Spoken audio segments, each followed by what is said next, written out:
Hello friends, welcome back to our channel. இன்றைக்கி நம்ம சேனலில் என்ன வீடியோ பார்க்க போகிறோம் அப்படின்னா, சூப்பரான மசாலா மோர் எப்படி செய்யறதுன்னு சொல்லி பார்க்க போகிறோம். ஸோ ஆல்ரெடி 2 நாளைக்கு முன்னாடி நம்ம ஷார்ட்ஸில், அதாவது நம்ம சேனலில் ஷார்ட்ஸ் அப்லோட் பண்ணியிருந்தோம் மசாலா மோர் எப்படி செய்யறதுன்னு சொல்லிட்டு.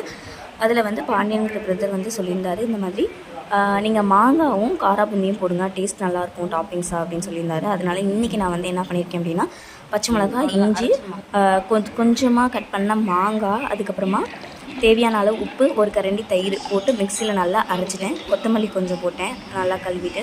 இப்போ எல்லாத்தையுமே மிக்சியில் கொஞ்சமாக தண்ணி ஊற்றி அரைச்சிட்டு, அந்த இதில் வந்து நிறையா தண்ணி சேர்த்துக்கலாம். ஸோ இதுக்கு தண்ணி சேர்த்துட்டாச்சு. தேவையான அளவு உப்பு போட்டு அரைச்சதுனால இதில் வந்து நிறையா தண்ணியும் சேர்த்துட்டு, இப்போ இதை வந்து ஒரு கண்ணாடி டம்ளரில் சர்வ் பண்ணிடலாம்.